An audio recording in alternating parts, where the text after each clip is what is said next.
and I couldn't wait to get my favorite light beer. It was Miller Lite, and is the name of the brand of the beer. Sorry, I'm not trying to be critical. Yeah, okay. Face off. Well, you don't you?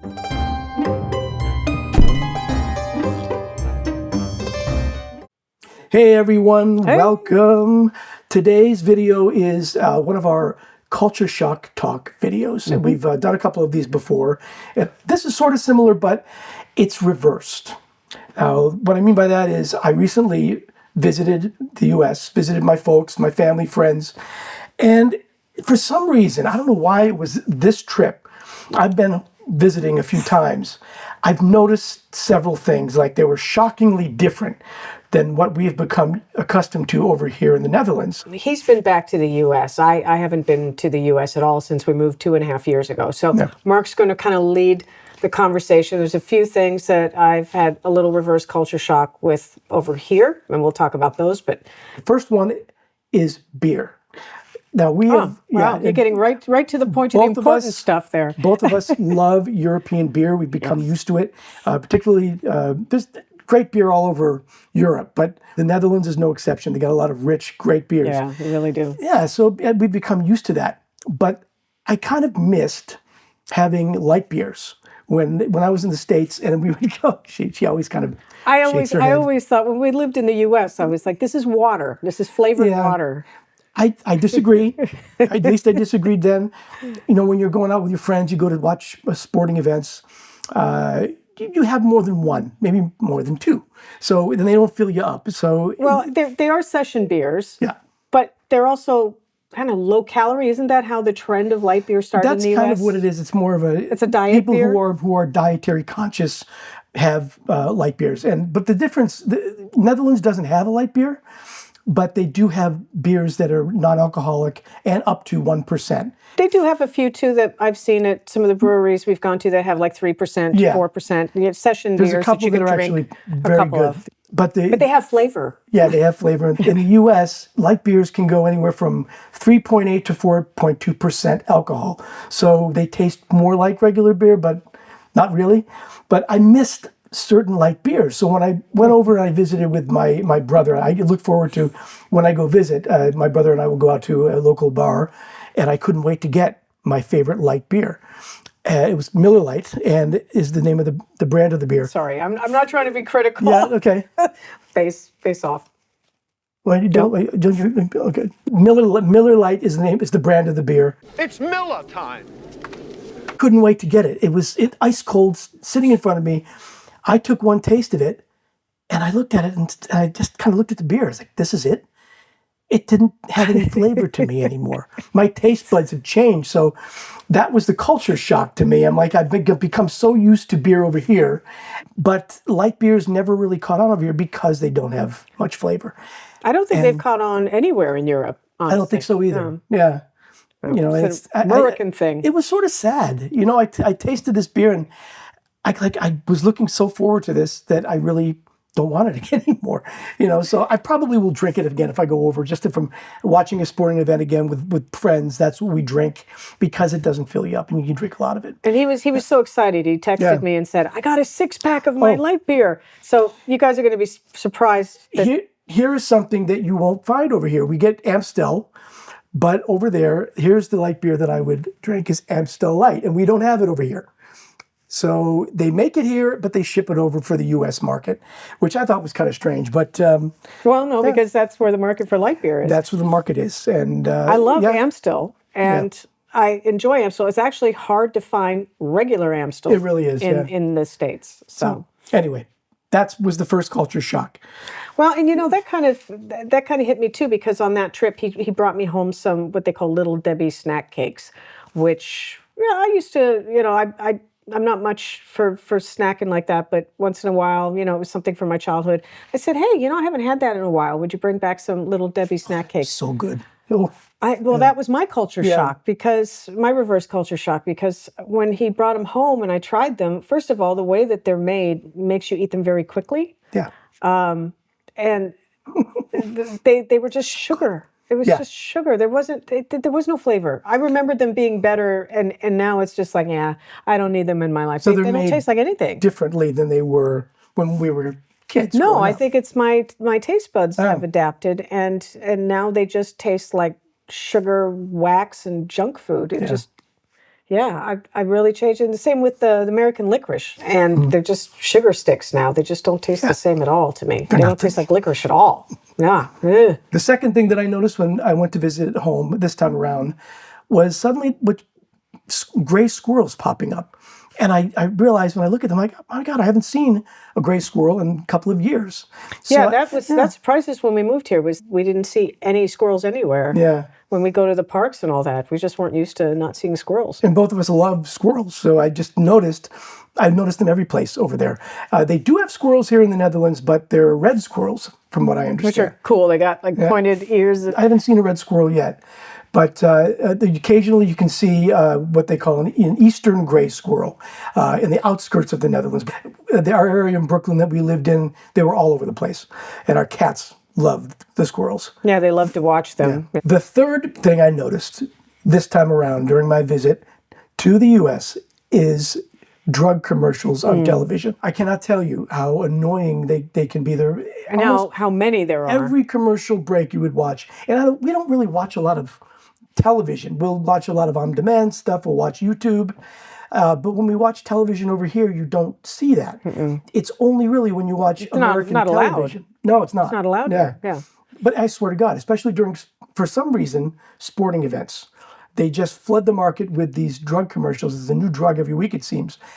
Well, they make them look like your life will only improve, and then it will be perfect if you take this drug, while they're listing off all the side effects. Like even like depression medication, they always have the side effect of death. It's like, wow. Always in the description of these things, they put their disclaimer. And I swear to God, it lasts as long as the commercial. Don't take this if you're doing this. Nosula may cause the following symptoms: itchy rashes, full body hair loss, projectile vomiting, gigantic eyeball, the condition known as hot dog fingers. That happened while I've been here. During October, there was a program I wanted to watch. It was only available in the U.S. on one of the apps we have. So I used a VPN to watch it, and there were so many drug commercials. I counted in one 50-minute television show. There were 5 drug commercials. There were 3 car commercials, and the car commercials, and then there was a generator commercial, and it all stood out to me because you had the drug commercials, which are crazy to see, just constantly, like, how when they started, MacBooks started making apps. Yeah. Apple started making apps. They said there's an app for that. And in the US, there's a pill for that. And so that was crazy. But then there was this rampant patriotism in all of these ads I was watching. Like the car commercials were not just patriotic, which to me smacks of nationalism, but they were combative patriotism. We're NASCAR, rock stars, rodeo, monster trucks, and power boats. I've defended freedom around the world, and here's the truth. And never, ever, ever stop being American. The ones who proudly serve, they all got it. That's why I trust the Patriot Power Generator 2500X. Is a sort of like the implication when you watch these is if you don't buy this truck or this car, you're not a good American. You're not a good American, and you need this car. Never seen that before. You got to protect your way of life. Yeah, they're using identity rather than the products. What the product can help you with, the problem solving a problem for you. Instead, they're selling identity. And then there was also the Patriot. It was like 4 Patriots generator. Yeah. Which was showing a farmer going about his day, like protecting chicks, and he had his power go out. He's protecting the chicks in the incubator, and they're saying, only a patriot can protect life that's left in their hands, or something like that. And I was like, farmers everywhere in the world have generators. Kind of absurd. It is a lot. It's targeted marketing, but there's too many of them. That's the whole point. Yeah. Speaking of vehicles, another thing I noticed during my visit was the size of the vehicles. Cars, SUVs, they're huge. They're much bigger than the cars over here in the Netherlands and throughout Europe. And it's a lot of reasons when you think about it, it makes sense because people travel the highways all over the U.S. and the roads are a lot wider, they're longer, they're bigger.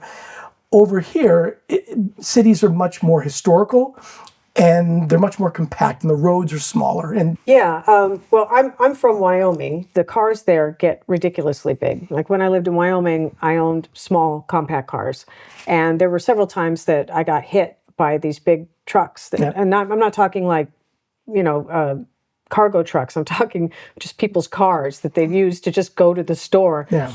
Because they didn't see me in their back window. They didn't see me, you know, in their blind spots because the bed of their truck was above the height of my car. And there it's like you don't need it. You're not a rancher, you're not a farmer, but people will buy these huge trucks with huge tires and everything just as status. Yeah. It's just a status symbol thing. You couldn't get away with those here. They're way too big and they're not practical. They're too expensive. But yeah, there's also this need for these cars that are more car than you need. U.S. is a car culture. They were made to, you know, you don't have, people ask us, how could you confuse a sidewalk with a bike path? Well, you don't find bike paths in most places of America. You rarely find sidewalks. You do find roads. Everything is either road or pedestrian, mostly road. So there it's just all car culture. Yeah. But so you're going to see these massive cars, just massive. They get bigger and bigger all the time. I think also the other reason is that emissions, the laws in the U.S. are different from the laws over here, where the cars are manufactured to protect the environment more than over in the U.S. There are a lot more electric cars over here than there are in the U.S. It's about the oil companies are really putting up a fight against electric cars in the U.S. Here, there's so many more electric cars. So you also find more plugs here for them. It's very hard to have an electric car in the U.S. if you're not living in a major city because the plugs are few and far between.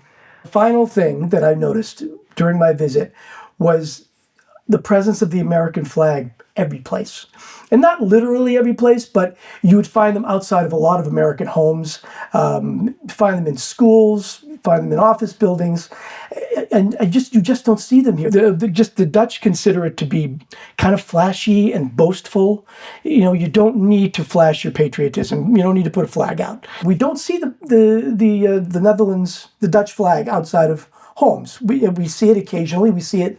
Like when there's a graduation or King's Day, something very specific. But in the U.S., it just was. It stuck out to me when I went home. Yeah, there's a lot of flags, and you got the Pledge of Allegiance, which they don't start every day at schools here with the pledge to the flag. Right. In the Netherlands. Here in the Netherlands, if there's flags everywhere, it's considered overt nationalism here. Yeah. And in the U.S., it's it's accepted. It's more of a inclusive pride and of being part of the country. So I had a flagpole once they were built into the house that I was renting, and I flew a world flag, and my neighbors ripped it down and criticized me for being un-American because I has to have an American flag up there.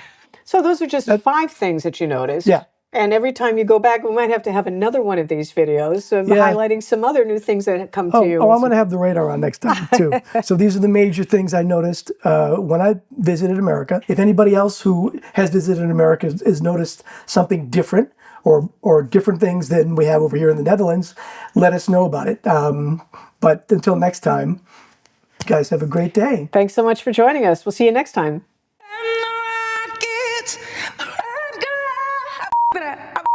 Can I go back? Can I go back, please? But I'm resting, and I got too nervous.